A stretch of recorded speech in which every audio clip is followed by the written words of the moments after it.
Queridos, pensando em um texto, em um tema para conversarmos nessa manhã, e eu fiquei muito encorajado no meu coração em falar sobre um texto bíblico tão básico, mas tão importante para nós, que está lá no Evangelho de Mateus, no capítulo 6, do versículo 9 em diante. Mas antes de lermos o texto, esse texto vai falar sobre a oração do Pai Nosso. Jesus está ensinando os seus discípulos a respeito da oração. E antes de lermos o texto e falarmos um pouquinho mais dentro desse texto sobre esse tema, eu queria lembrar a cada um de nós a importância de alguns pilares da vida cristã.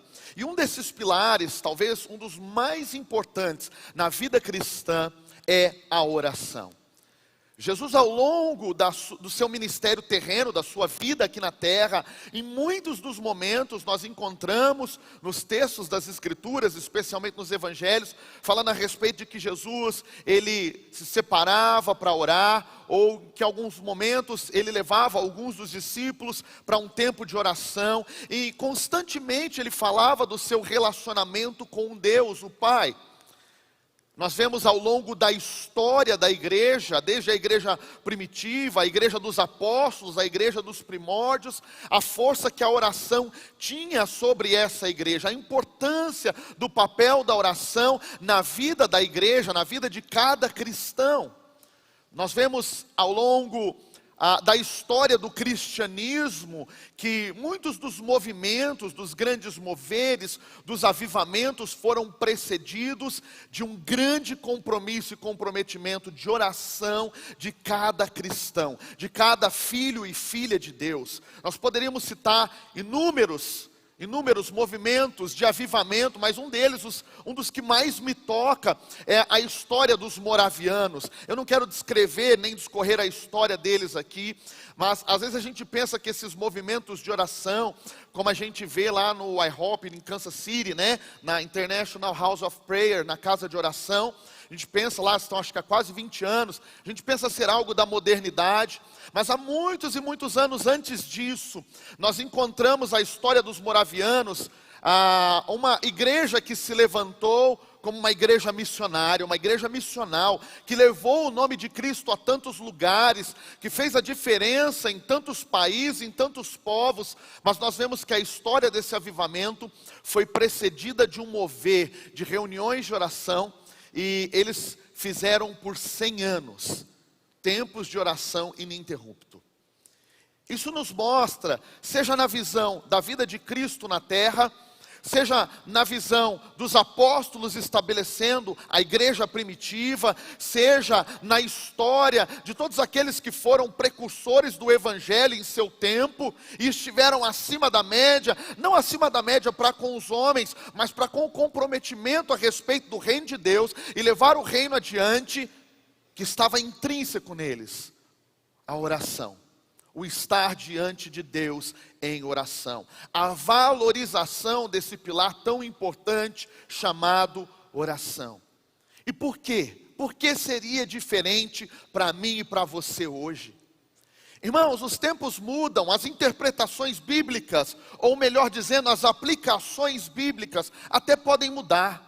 Mas os princípios não mudam, eles são intactos, eles permanecem fiéis para sempre. São pilares da vida de um cristão, ler a palavra de Deus, conhecer mais sobre o Senhor, sobre sua lei, sobre suas promessas, sobre as bênçãos que Ele tem sobre nós, mas também o que o Senhor espera de nós.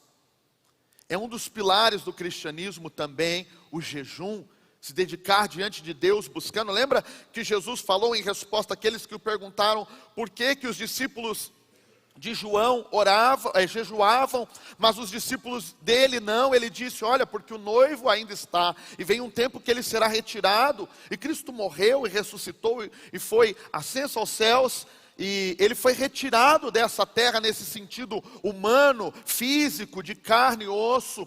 E aí chegou o tempo da igreja jejuar, e nós vamos vendo isso ao longo das escrituras no Novo Testamento, a importância do jejum, mas também a importância desse pilar, que é a oração. Queridos, o meu propósito nessa manhã não é trazer uma palavra nova, uau, nunca ouvi sobre isso antes, Uau, que revelação extraordinária.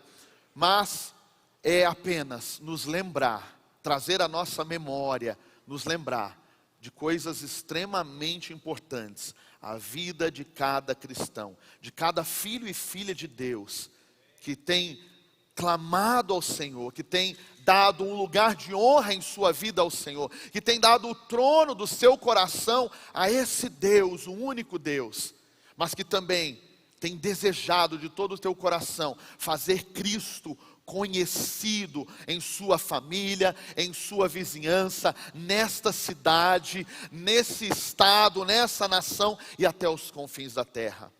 Sabe, queridos, a oração é algo extraordinário, poderoso na vida de cada filho e filha de Deus. Diante, seja de alegrias ou de frustrações, nós poderíamos ter tantos caminhos, buscar e não tenho nenhum problema com isso, sabedoria humana, buscar algumas estratégias, e nós podemos até fazer tudo isso, mas não podemos jamais nos esquecer que há um lugar que espera cada cristão, cada filho e filha de Deus, e esse lugar é a oração, é esse lugar de falar com Deus, é esse lugar de estar conectado de maneira íntima com todo o teu ser, com o teu pensamento, com as tuas palavras, com o teu coração, de estar conectado com Deus. Eu gosto de pensar que talvez a oração de Adão era aquele momento da viração do dia, aonde Deus se fazia presente, onde Deus vinha visitá-lo, e Adão podia naquele momento conversar, se relacionar com Deus de uma forma muito próxima. Mas na graça, na nova aliança, queridos, a viração do dia é o fato de que Deus já está disponível a mim e a você em todos os momentos da nossa vida, e nós podemos orar, nós podemos falar com Deus em todo momento, em toda e qualquer circunstância, em qualquer lugar. Não há nada que possa nos impedir, não há nada que possa te impedir de falar com Deus, nem mesmo o pecado, porque é Ele quem nos limpa e nos purifica. Então é só diante dele que eu e você podemos ser purificados. A Bíblia fala que o Espírito Santo, ele intercede por nós com gemidos inexprimíveis. A Bíblia também fala que nós temos Jesus Cristo como advogado junto ao Pai, intercedendo por nós. Nós temos livre acesso à presença de Deus. E a minha pergunta é: o quanto eu e você temos desfrutado dessa oportunidade, desse privilégio, desse direito conquistado pela morte e ressurreição de Cristo para mim e para você. O privilégio agora não é mais só o sumo sacerdote que uma vez por ano entra diante da arca, diante da presença de Deus. Agora, eu e você, cada cristão, como diz Pedro, somos feitos reis e sacerdotes. Cada um de nós pode entrar diante da presença de Deus, e não é por mérito nosso, e não é pela nossa força, e não é pela nossa perfeição, porque longe estamos disso, mas é porque Cristo em nós.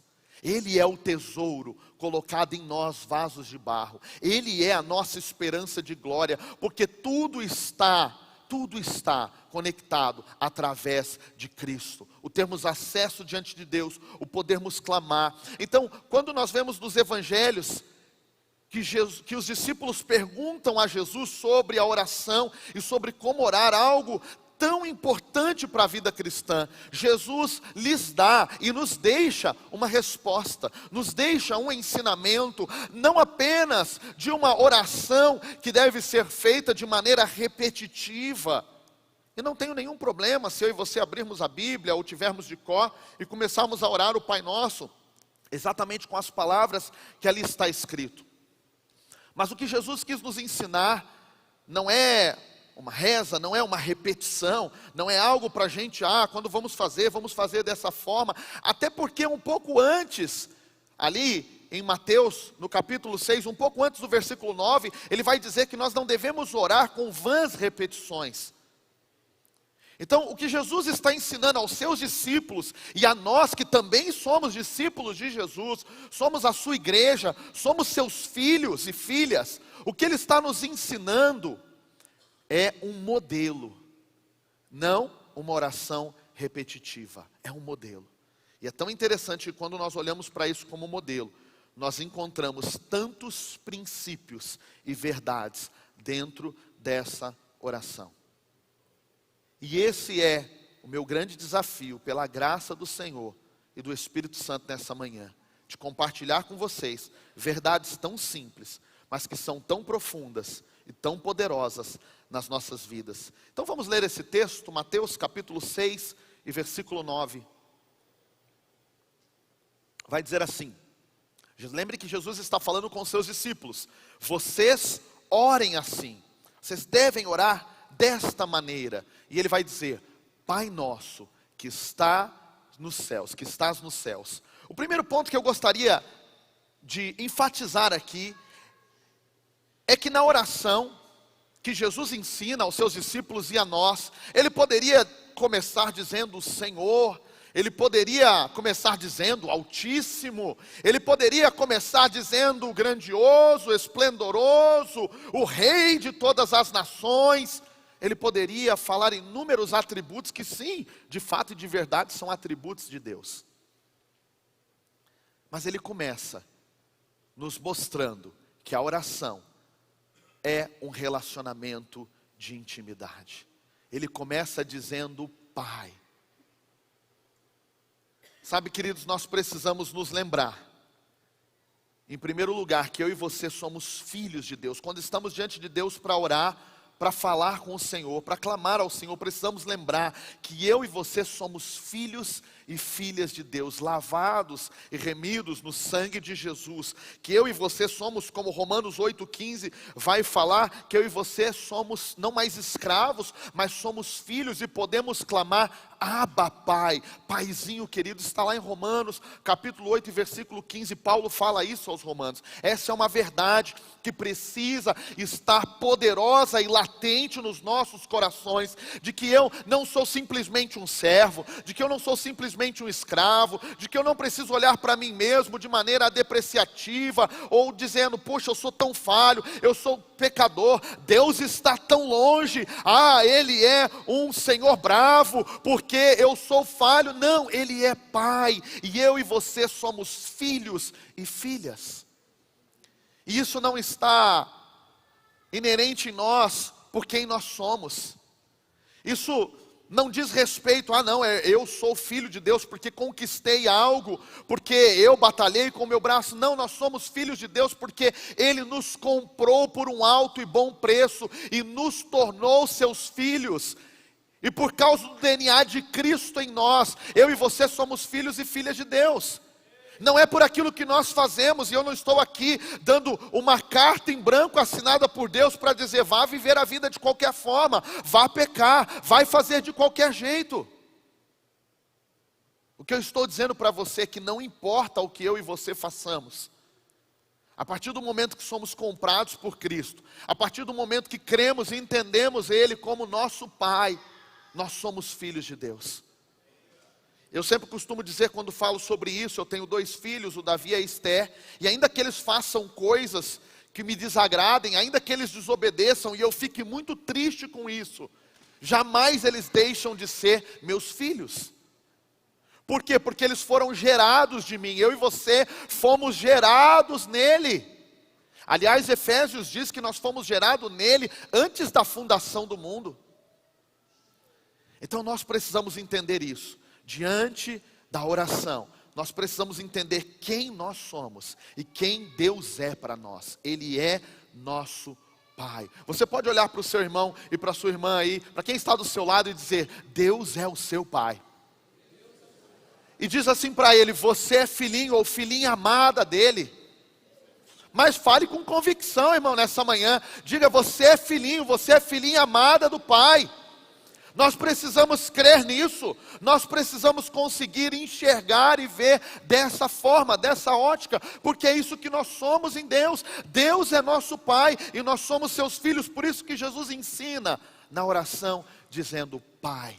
Ele começa com essa palavra, Pai. E sabe, queridos, Pai quer dizer alguém que nos ama, alguém que nos conhece, alguém que nos protege, alguém que nos abençoa, porque essa é algumas das funções de um pai.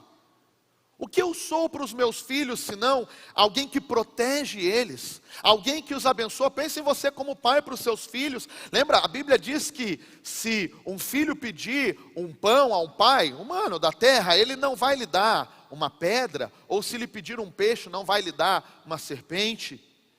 Imagine o pai que está no céu. Sabe, queridos, se nós pensarmos um pouquinho a respeito de como somos, como pai na terra, nós protegemos os nossos filhos. É assim ou não é? Aqueles que são pai, é verdade ou não é? Você não protege seus filhos? Você abençoa os seus filhos. Você deseja o melhor para eles. Você deseja que eles possam revelar todo o seu potencial, tudo aquilo que existe dentro deles. Quando os pais dizem assim, vai lá filho, faz aquele negócio que a gente fala na frente das pessoas, né? Muitas das vezes não dá certo, porque os filhos acabam não fazendo. O que a gente na verdade está querendo revelar é, uau, meu filho é demais. Ele tem um potencial extraordinário. Tem coisas tão lindas, tão boas, tão abençoadas nele. É isso, Deus nos ama. E nos ama tanto, que deu a princípio o seu único filho, Jesus Cristo, para de unigênito se tornar o primogênito, o primeiro de muitos. Somos feitos filhos de Deus por adoção. Ele é nosso Pai, Ele nos ama, Ele nos conhece. Ele conhece, lembra do Salmo? Diz, sonda-me Senhor, conheces os meus pensamentos, o meu deitar, o meu levantar. Não há um lugar aonde eu possa me esconder. Se eu colocar a minha cama no profundo abismo, ainda assim o Senhor me conhece e me vê. Ele nos ama, Ele nos conhece, Ele nos protege. Debaixo de suas asas nós estamos seguros. Ele nos abençoa. Mas Ele não diz apenas Pai, Ele diz Pai Nosso. Sabe, queridos, uma das grandes virtudes da vida cristã, de sermos igreja. O pastor Fábio falou isso ontem à noite, lembrando daquilo que o pastor Mário Rui, lá de Portugal, ministrou conosco há algum tempo atrás. Que ser igreja, lembra? Onde estiver 2 ou 3 reunidos, ali eu estarei. Ser igreja não é ser igreja sozinho, mas a igreja é um ato coletivo. A igreja é um lugar onde nos reunimos. A igreja é um lugar onde nós nos aperfeiçoamos uns com os outros. Às vezes é difícil, com alguns é muito mais fácil. Esse é o lugar chamado igreja. Ele diz, nosso Pai. Jesus, ao longo dessa oração, nós vamos ver que Ele nos ensina a orar de uma maneira coletiva. Ele nos ensina a orar, não sendo como aqueles que têm um tampão como cavalos, que vão olhando apenas para um lugar fixo, só para o meu benefício, porque muitas das nossas orações, infelizmente, são apenas para buscar bênçãos de Deus individuais. É tão fácil orar por nós mesmos, ou por aqueles que estão tão próximos, por aquele a quem tanto amamos, esposa, esposo, filhos, filhas. Mas Ele nos ensina a orar de maneira coletiva. Ele diz, Pai Nosso. E nós vamos ver isso se repetindo ao longo dessa oração. Então, um primeiro princípio que eu aprendo é que para orar, eu preciso conseguir enxergar Deus como Pai, e preciso também me ver como filho. Mas um segundo princípio é que eu e você precisamos entender que a oração precisa alcançar um lugar da coletividade. Jesus não está mais preocupado com o meu e o seu choro e sofrimento apenas, do que com um propósito. E pode parecer estranho isso para mim e para você. Se fosse só por choro, eu diria, por que tantas orações não são respondidas? Se fosse apenas por sofrimento, eu diria, por que tantas orações não são respondidas? Mas Deus está particularmente vinculado a propósitos. E um dos propósitos de Deus sobre a terra sempre foi e sempre será o coletivo. Quando lá em Gênesis 12 nós vemos a bênção de Deus sobre a vida de Abraão, que Paulo vai falar aos Gálatas, que também é a mesma bênção que está estendida sobre as nossas vidas, ele vai dizer o quê? Tem uma série de coisas lindas acontecendo ali que todos nós queremos. Uau, eu vou abençoar quem te abençoar, eu vou amaldiçoar quem te amaldiçoar. Ele vai dizer um monte de coisas, você vai se tornar famoso, o seu nome vai ser famoso, você vai ser grande. sua descendência será numerosa. Mas ele fala o propósito disso. Deus sempre trabalha com propósito. O propósito está lá no versículo 3, na parte B, que vai dizer: para que em ti sejam benditas, sejam abençoadas todas as famílias da terra. A bênção de Deus que vem a mim e a sua vida tem o propósito de nos abençoar, sim, mas tem o propósito de, através de nós, abençoar muitas pessoas e muitas famílias da terra. E eu e você precisamos entender isso. E a oração é um lugar desse, de coletividade, aonde a bênção de Deus vem sobre nós, e nós precisamos clamar para que se derrame também sobre tantas outras pessoas. E ele diz: Pai nosso. Volta lá no 9 só um pouquinho para mim, fazendo um favor. E ele vai dizer a segunda parte, ele vai dizer assim: vocês orem assim, Pai nosso.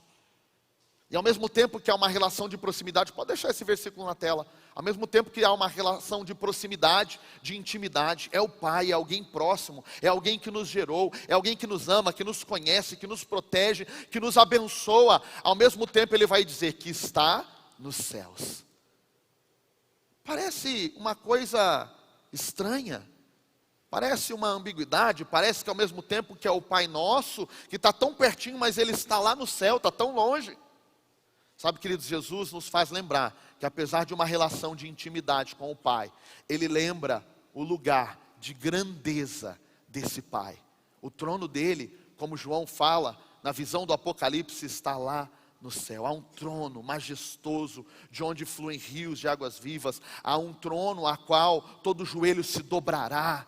Ele é o nosso Pai, está próximo, está perto, se importa conosco, nos conhece, nos ama, nos protege, nos abençoa. Mas ao mesmo tempo não podemos esquecer da grandeza desse Pai. De onde Ele está? Que Ele está sentado sobre o trono, que Ele governa.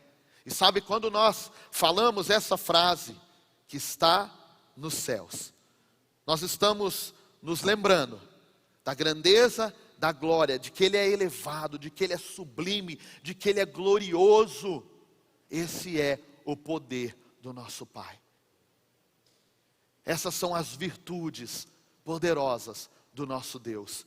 Sabe, a oração vai seguir, ele vai dizer: santificado seja o teu nome. E aqui começa um princípio onde Jesus nos ensina 3 pontos a respeito da oração, que não dizem respeito a nós, mas dizem respeito a Deus, ao seu propósito, à sua vontade.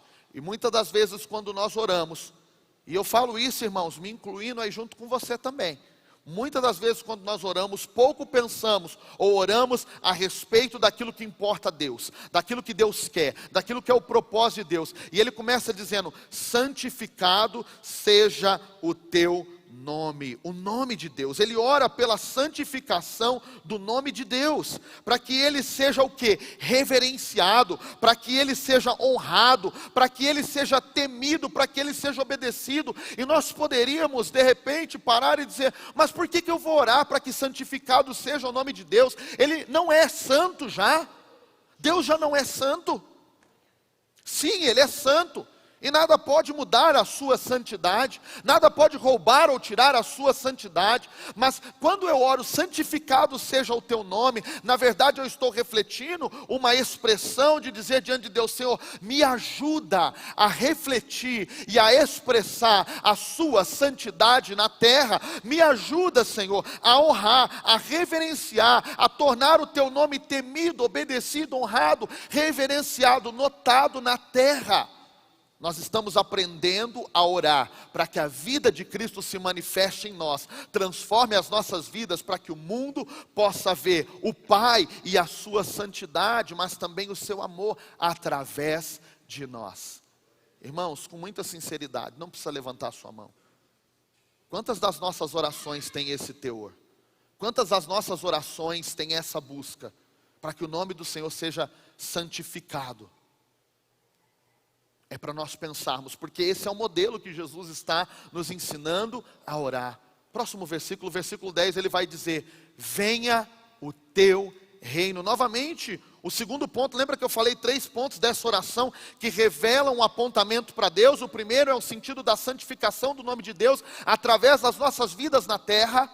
O segundo ponto, ele clama de uma maneira ainda mais enfática e nos ensina a orar, pedindo: venha o teu reino, o reino de Deus se manifeste aqui na terra.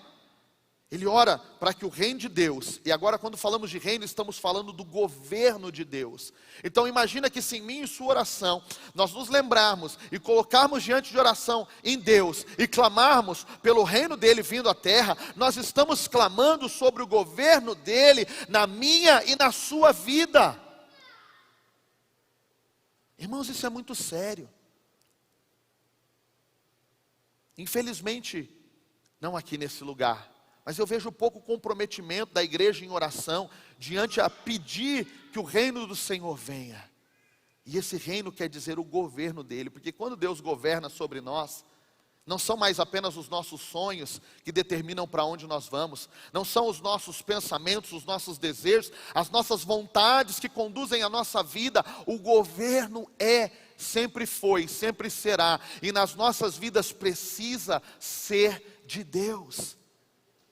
Eu e você temos nos entregue em oração diante de Deus, pedindo: Senhor, venha o teu governo sobre a minha vida, venha o teu governo sobre a minha casa, venha o teu governo sobre a nossa igreja, venha o teu governo sobre a nossa nação. Estamos tão preocupados com quem governa, humanamente falando, e não quero dizer que você não precise ter preocupação com isso, mas estou dizendo, qual é a nossa preocupação diante de que verdadeiramente o governo de Deus, do nosso Pai, em Cristo Jesus, pelo Espírito Santo, seja estabelecido nessa nação.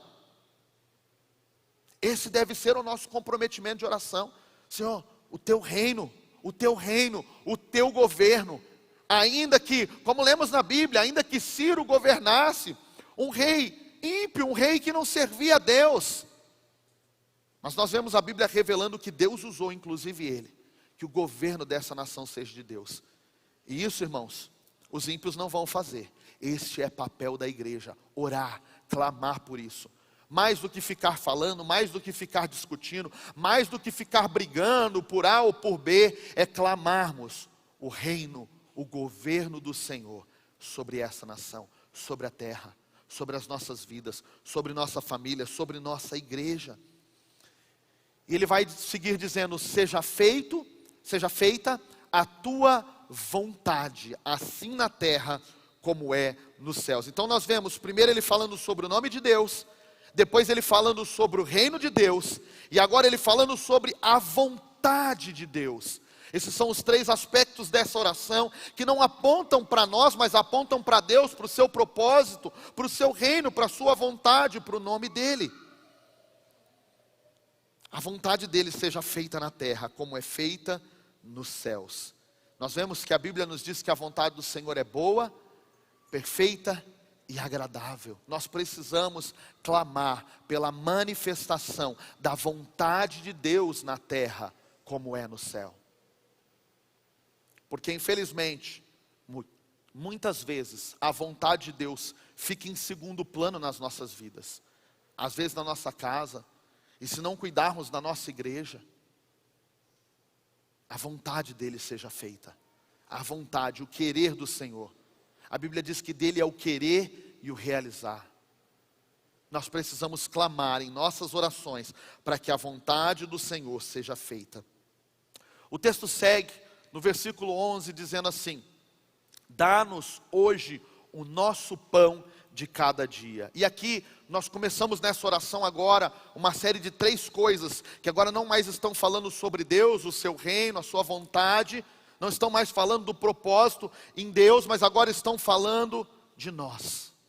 Estão falando de nós. E a primeira delas é: dá-nos hoje o nosso pão de cada dia.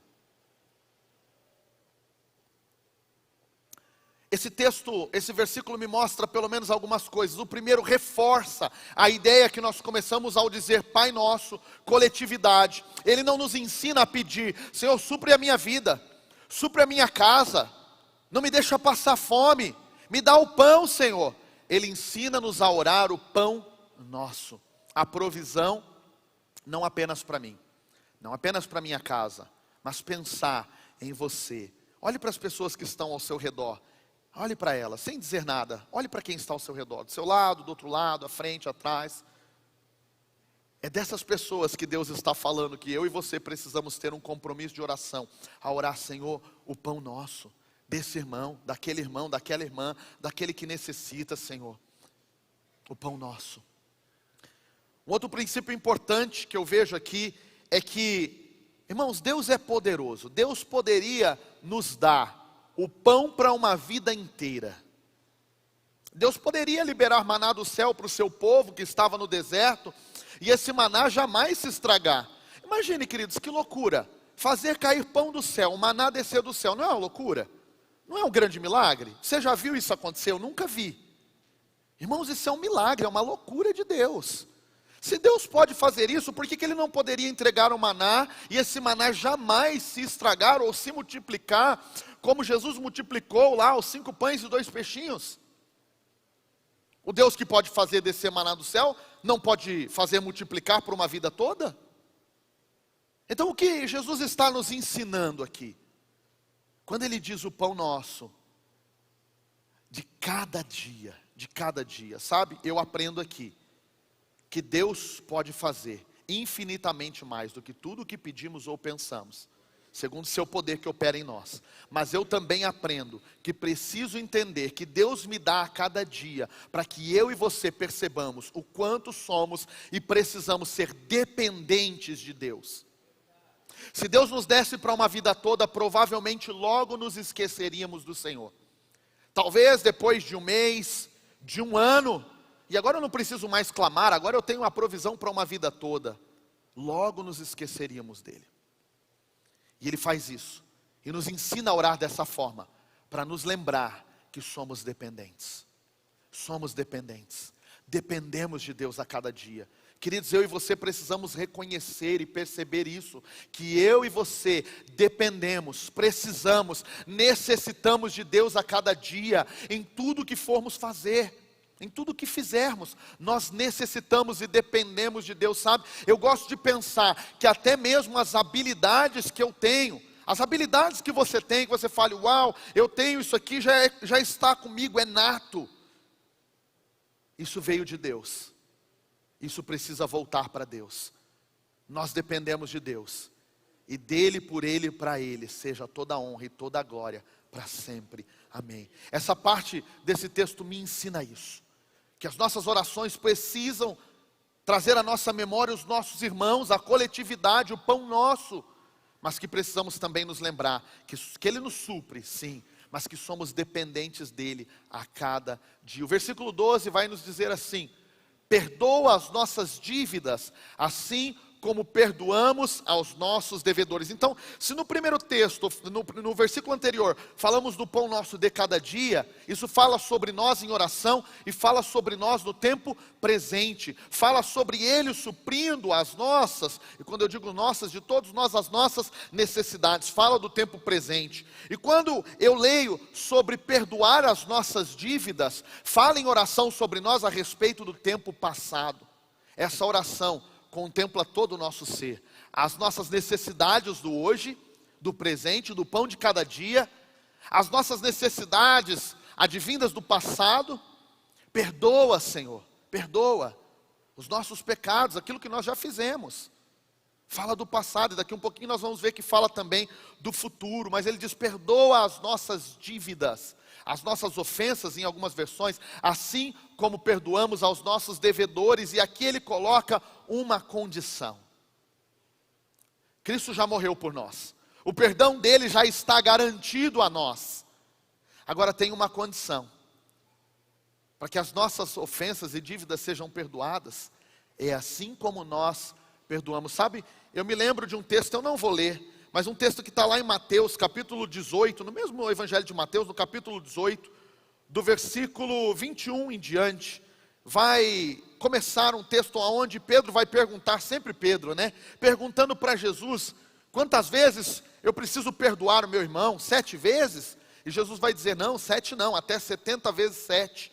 E aí Jesus começa, como sempre, Jesus ama ensinar por parábolas. Ele começa a contar uma parábola de um senhor que agora chama um servo para fazer o acerto de contas com ele. E a Bíblia diz que a esse servo devia uma quantidade enorme, exorbitante, a tal ponto que o texto bíblico diz que seria necessário vender o camarada, a esposa, os filhos e todos os bens para talvez poder pagar a dívida. Olha o tamanho dessa dívida. E aí esse servo ele suplica o perdão, ele suplica, ele diz: por favor, me deixa trabalhar, me deixa fazer algo para pagar, mas não minha esposa, não os meus filhos. Ele clama diante desse Senhor, e esse Senhor perdoa toda a dívida daquele servo. Talvez você já começou a fazer uma conexão de quem seja esse Senhor e de quem seja esse servo. Mas a história que parecia ser boa, de repente fica ruim. Porque quando esse servo sai da presença do Senhor, agora perdoado de uma quantia inestimável, quando ele sai, ele se encontra com outro servo, que lhe devia apenas 100 denários, o que era equivalente a mais ou menos 100 dias de trabalho. Talvez 2 meses e pouco de trabalho. Talvez 3 meses, algo por aí. 100 dias de trabalho. E agora ele toma esse outro servo, quase que pelo pescoço, e diz: me pague o que você me deve. E esse outro servo clama, suplica pelo perdão. Irmãos, se nós fôssemos comparar a quantia que esse servo devia para esse outro servo que foi perdoado, era insignificante perto de toda a dívida que ele devia ao seu Senhor, e lhe foi perdoada. Mas ele não perdoa. Ele diz: prendam esse homem até que ele me pague. E a gente talvez se lembre do restante da história. Outros servos compartilham com o Senhor o que aconteceu. Esse Senhor chama de volta esse servo, manda encarcerá-lo e manda que ele tivesse que sofrer até que pudesse pagar tudo aquilo pelo qual ele já tinha sido perdoado. Sabe, queridos, esse texto me lembra muito da nossa história, da história da humanidade, de que há um Senhor sobre nós, há um Pai, há um Deus, e de que nós tínhamos uma dívida inestimável, impagável, e que esse Senhor, esse Pai amoroso, nos perdoou, me perdoou e te perdoou. Mas esse texto também, essa parábola nos ensina algo. Se eu e você somos perdoados de tamanha dívida, e você sabe qual era a sua dívida, você sabe de onde Deus te tirou, você sabe o que Deus perdoou e o que Ele ainda tem perdoado na minha e na sua vida, porque não devemos e não podemos nós perdoar a um irmão ou outro irmão, que às vezes nos fere, tudo bem, às vezes pisa no calo, na hora dá uma santa indignação, mas meu irmão, por que não perdoar? Tínhamos uma dívida tão maior e fomos perdoados. Por que não perdoar? E é sobre isso que Jesus está dizendo e nos ensinando nessa oração, que tem um perdão desse Pai para nós, tem um perdão, ele já foi conquistado, ele já foi adquirido por Cristo na cruz, mas ele está dizendo: ei, perdoe o seu irmão. E eu queria que nesse momento, talvez, eu queria que você fechasse seus olhos. Talvez nesse momento você vai pensar e se lembrar de alguém, de alguma situação, seja familiar, seja de trabalho, de amizade, ou até mesmo na igreja, de alguém que você está ferido, está magoado, não perdoou, não consegue talvez liberar perdão.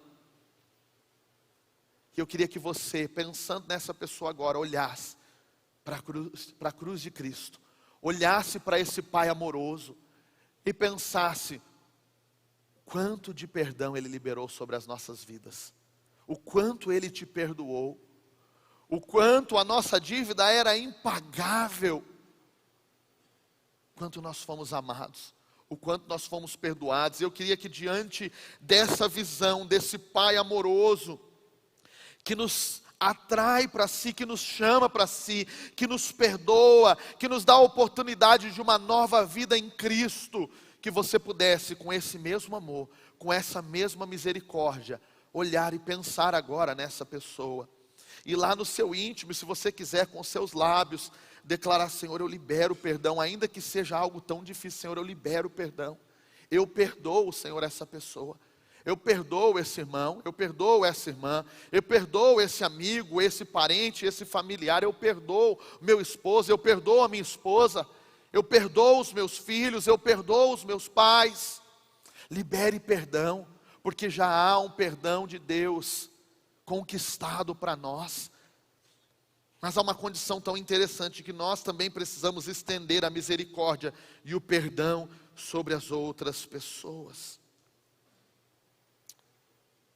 O próximo versículo, versículo 13 vai dizer: e não nos deixeis cair em tentação, mas livra-nos do mal, porque teu é o reino, o poder e a glória para sempre, amém. Ele diz: não nos deixeis cair em tentação. Agora ele continua orando ainda, nos ensinando a orar ainda por nós, pelo lado humanidade, mas agora não é mais sobre o presente nem sobre o passado, agora é sobre o futuro, é sobre aquilo que ainda há de vir. Ele diz: Senhor, eu preciso de Ti. Ele nos ensina a orar: Pai, eu preciso de Ti, conduz, governa a minha vida, não me deixe cair em tentação. Sabe, queridos, uma vez eu ouvi uma ministração, uma frase que é uma verdade poderosa. Todos nós somos tentados. Se nós formos olhar a Bíblia, vai nos dizer que Cristo foi tentado em tudo, mas Ele suportou firme, Ele não cedeu nenhuma tentação. Mas todos nós somos tentados, e muitas vezes eu e você cedemos a algumas tentações, e isso acaba se tornando em pecado. E eu ouvi um pastor dizer certa vez algo que ficou gravado comigo: irmãos, é preferível confessar uma tentação do que confessar um pecado. Nós precisamos aprender a olhar uns para os outros, a edificar uns aos outros, a contar uns com os outros como uma família, a família de Deus, a encontrar no seu irmão que está aí do seu lado, na sua irmã, às vezes no seu esposo, na sua esposa, em alguém da família, a encontrar um lugar de podermos confessar as tentações, porque somos tentados, irmãos. Cada um de nós aqui é tentado, e às vezes de maneira severa, a cada dia. Sabe, Jesus confessa uma tentação lá no Getsemane, diante de Deus, diante do Pai.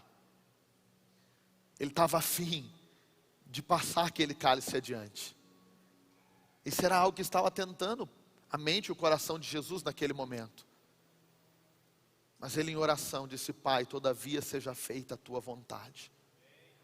Nós precisamos confessar as nossas tentações diante de Jesus, e também podemos confessar e contar as nossas tentações para os nossos irmãos. Sim, para alguém de confiança, para alguém de seriedade. Sabe, queridos, às vezes abrir o coração, compartilhar: eu estou sendo tentado nessa área, poderá te dar uma grande ajuda, de que você jamais precise confessar esse pecado, porque você não vai chegar a cometê-lo, porque estaremos guardados como família diante de Deus em oração, e também com a ajuda uns dos outros. Ele diz: não nos deixeis cair em tentação, mas livra-nos do mal. Às vezes oramos tanto pelas coisas que precisamos hoje, às vezes oramos tanto pedindo tantas coisas, mas não oramos: Senhor, eu não sei o que eu vou viver no dia de amanhã, nem depois de amanhã, mas Senhor, eu quero estar em Tua presença, eu quero ser fiel ao Senhor, eu quero permanecer digno diante da Sua presença. Livra-me, Senhor, livra-me das tentações, não me deixe cair nelas, Senhor. Nós precisamos orar por isso. Jesus nos ensina tantos princípios e tantas verdades nessa pequena oração, que, como falei, não tenho problema nenhum dela ser repetida, mas não é apenas para repetir, é para que eu e você possamos entender os princípios, colocar isso diante de Deus em oração, e vivermos dessa forma que Jesus nos ensina. O propósito da oração que Jesus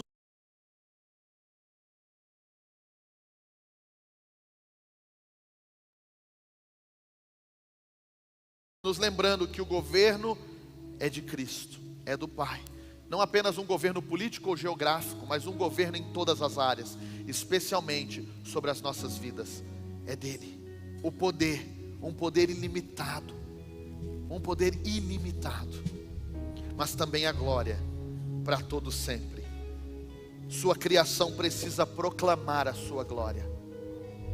Assim como o canto das aves, assim como o som do vento nas plantas a sacudir, assim como os animais, toda a sua criação precisa proclamar a glória dele, a glória de seu Filho, que precisa ser revelada, expressa e manifesta na igreja. Eu queria te convidar a ficar de pé.